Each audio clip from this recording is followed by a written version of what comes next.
कैद खाना था जहाँ के नियम कायदे कानून कुछ अलग होते थे। इस जेल के कैदी डेली अपने घर से बस्ता टांग के यहाँ पे आते हैं दिहाड़ी करने। कई माँ बाप उनके बच्चों को खुद इस जेल में फेंक के जाते हैं ताकि उनका बच्चा जिंदगी में एक सक्सेसफुल दिहाड़ बन सके। दरिंदे रोक दे बच्चा। मैं अपनी दिहाड़ी करने वैन से जाता था। हमारी वैन वाले ड्राइवर का नाम था भैया जी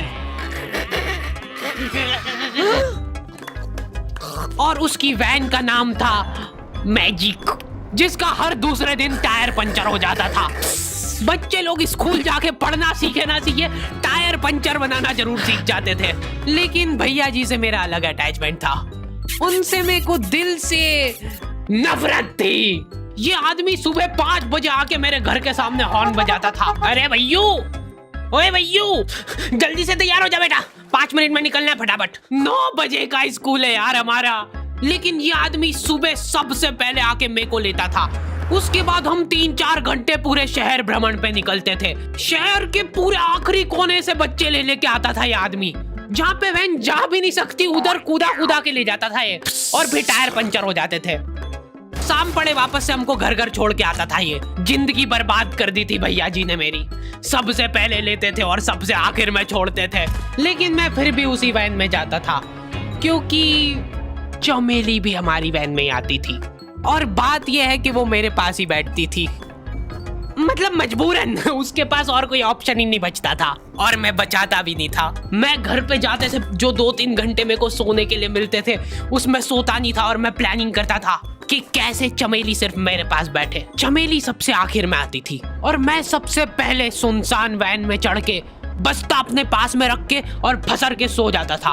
बाकी सारे बच्चे अपना बस्ता गोदी में रखते थे क्योंकि तुम्हारे बाप की वैन नहीं है, मतलब मेरे भी नहीं थी। पर मेरे ऊपर भैया जी को तरस आ जाता था कि बेचारा 5 बजे से आया है, तो वो सोने देते थे।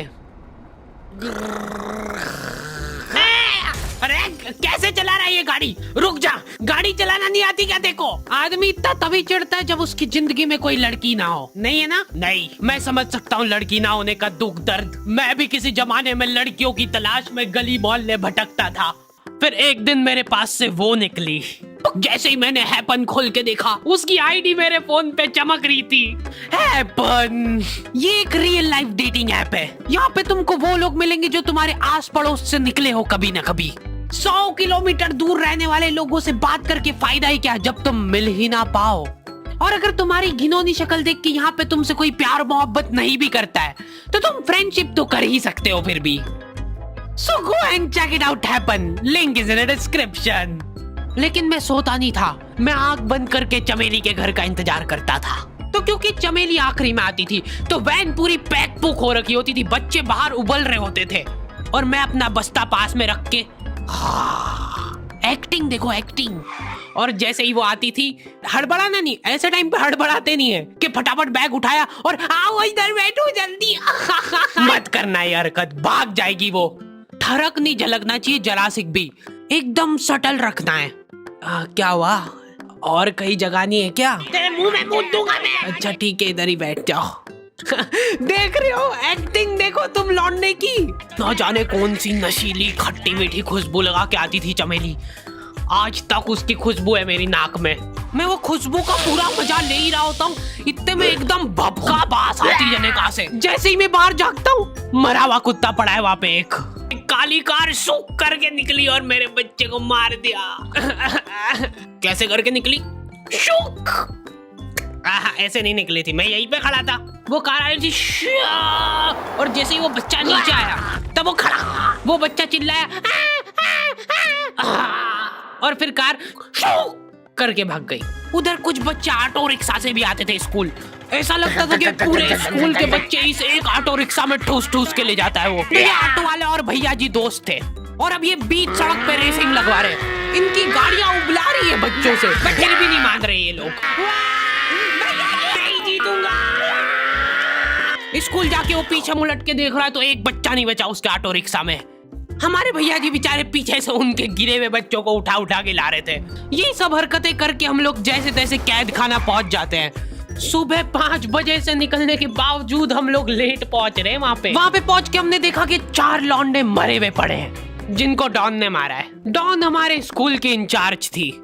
डॉन का कद छोटा था और पेट मोटा था, और आश्चर्य की बात यह है कि समय के साथ उसकी हाइट कम हो रही थी। मतलब बड़े नहीं बड़े वो चलता एक बार को, पर इसकी कम हो रही थी। डॉन बहुत स्ट्रगल करके कार से स्कूल आती थी खड़े होके, क्योंकि बैठ जाए तो उसको सामने की सड़क नहीं दिखती थी। वो अलग बात है, खड़े होके भी पूरा नहीं दिखता था। हर रोज 2-4 कुत्ते कुचलते हुए आती थी वो। फिर मेरे को समझ आया कि रास्ते में जो कुत्ते दिखे थे वो डॉन इस कैद खाने में छत पे बैठी रहती थी स्नाइपर लेके। कोई भी कैदी कुछ गलत गतिविधि करता हुआ दिखता था तो वहीं पे, मैडम इनकी लाश का क्या करना है? अरे ये तो आपको पता ही है। कहाँ रह गए थे यार झमू दीदी, फटाफट ये खून वून साफ करो।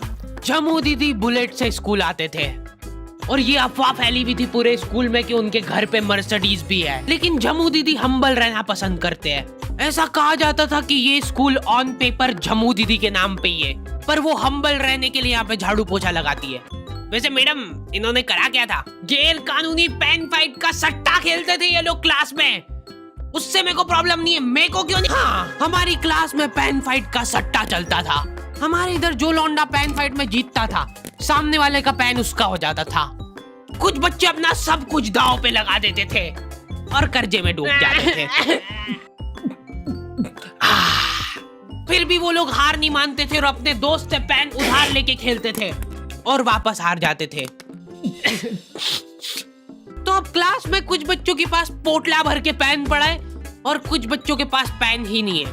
पेन इस कैद खाने की करेंसी थी, जिसके पास जितने महंगे पेन वो उतना रईस। यहाँ पे ब्लैक में पेन इधर उधर होते थे। नॉर्मल लोगों के पास होते थे 5 रुपए वाले जीफी जेल, जो कि तुम एक पन्ने पे लिखोगे तो पीछे 10 पन्ने तक छप जाएगा। और उनसे भी गए बीते लोग होते थे जो 3 रुपए वाला यूज एंड थ्रो लेके आते थे और उससे भी उनकी अच्छी राइटिंग आ जाती थी। बहुत चिढ़ मचती थी यार मैं कौन से।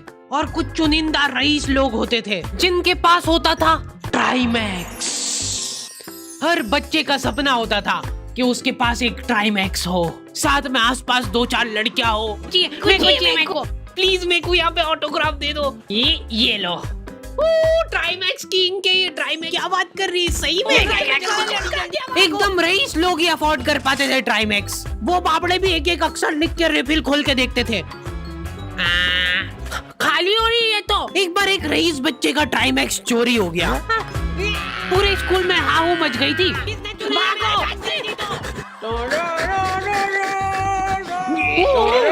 देखो, उस दिन हमको पता चला कि वो आदमी दौड़ भी सकता है।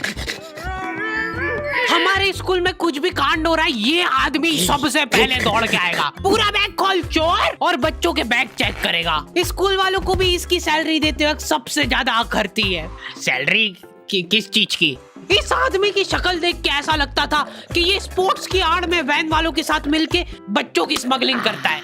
इस महान आदमी का नाम था भूषण। इसने अपनी जांग पे टैटू करा रखा था, भू अलग जांग पे, सड़ अलग जांग पे। सर कल से खो खो खेलने के लिए कितनी बजे आना है? वो तो बैग चेक करा पहले तू। इन्होंने पूरे कैद खाने के कैदियों को लाइन से खड़ा कर दिया है। पेन हमारी क्लास के बच्चे का गुमा है और पूरे स्कूल में ढूंढ रहे हैं लोग। आखिरी में पता चलता है कि वो बच्चा घर पे भूल के आ गया था उसका पेन। सॉरी बेटा, एक फेड में मुंह देगा।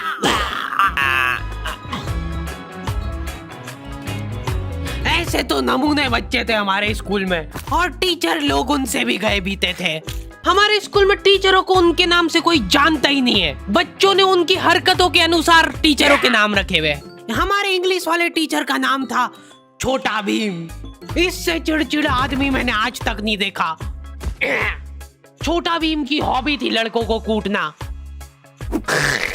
उस बेचारे की हाइट छोटी थी तो बच्चे के मुंह तक उसका हाथ ही नहीं पहुंचता था। बेचारा ऊंचक उचक के मारता था, फिर भी कमर तक ही हाथ पहुंच पाता था उसका। एक पॉइंट पे मेरे को ऐसा लगने लग गया था कि उसको सैलरी लड़कों को कूटने की मिल रही है। कभी किसी बच्चे को बहुत ज्यादा मार दिया, घायल हो गया वो बेचारा, ये लो आपका एक्स्ट्रा बोनस। होमवर्क तुम्हारा बाप करेगा क्या? सर मेरे पापा मर गए थे। मर जा। ये लो। अरे वाह, नहीं चल रही, सांस तो नहीं चल रही है। हाँ कंफर्म मर चुका है ये। ओह ये लो आपका प्रमोशन हो गया है। लड़कियों से उसका अलग अटैचमेंट था। कौन सा परफ्यूम लगा के आई हो? सर थोड़ा दूर रहो। अरे मैं कुछ कर थोड़ी ना। भोली सी सूरत और आंखों में ठरक लेके स्कूल आ जाता था ये daily. So this means that he will jump over it and then he started. ये आदमी इंग्लिश को इंग्लिश में ही ट्रांसलेट करके चल जाता था हमारी नंगी आंखों के सामने। इधर वॉशरूम में मौत का नंगा नाच मचा रखा था लॉन्डो ने। 4 लॉन्डे दिन भर वॉशरूम में जाके खड़े हैं, कुछ भी नहीं कर रहे वो लोग वहां जाके। उनको बस मन की शांति मिलती है वहां जाके। अगले दिन उन चारों ने प्लानिंग करी, कुछ तो प्रोडक्टिव करते यार वहां जाके। अगले दिन वो सब पानी की बोतल लेके गए। अब वो पानी पी पी के हाथों हाथ मूत रहे हैं। और ये टीचर लोगों को प्रॉब्लम क्या है, बच्चे अगर वॉशरूम जा रहे हैं तो एक गया है तो अभी दूसरा नहीं जा सकता है। क्यों? तुम्हारे घर की लेटरिन थोड़ी ना है वो कि एक टाइम पे एक जना यूज कर सकता है। मान लो वो 2 जने अगर वॉशरूम में मिल गए तो वो क्या कर लेंगे ज्यादा से ज्यादा? भाई यहाँ का बल्ब निकाल लेते हैं ना। हाँ निकाल लो, फीस भरी है अपन ने। लॉन्डो को ऐसा लग रहा है कि इन्होंने फीस भर के पूरा स्कूल खरीद लिया है। 10 लॉन्डे कॉरिडोर में छाती चौड़ी करके चल रहे हैं प्रिंसिपल के सामने। प्रिंसिपल को इग्नोर कर रहे हैं ये लोग। इनको ऐसा लग रहा है कि इन्होंने फीस भर दी है तो प्रिंसिपल इनके पैर पड़ेगी। उनमें से आधों ने फीस भरी भी नहीं है। हमारा स्कूल बिल्कुल सेफ नहीं था। हमारे वॉशरूम में चोरियां हो जाती थी यार। बल्ब चोरी करने के बाद सब लोग अंधेरे में मूत रहे एक दूसरे के जूते पे। उधर कर। उसके बाद पूरे वॉशरूम में कुछ दिख नहीं रहा है चोरी करने का। तो ये लोग हाँ नल उखाड़ के ले गए। नल कौन ले जाता है? कभी वो मछली वाले साबुन चोरी हो जाते थे, कभी ये फिनाइल की सफेद गोली को माउथ फ्रेशनर समझ के खा जाते थे। भाई इसको चबा मत, इसको चूस, ज्यादा देर तक चलेगी ऐसे। ठंडक हो रही भाई, ठंडक।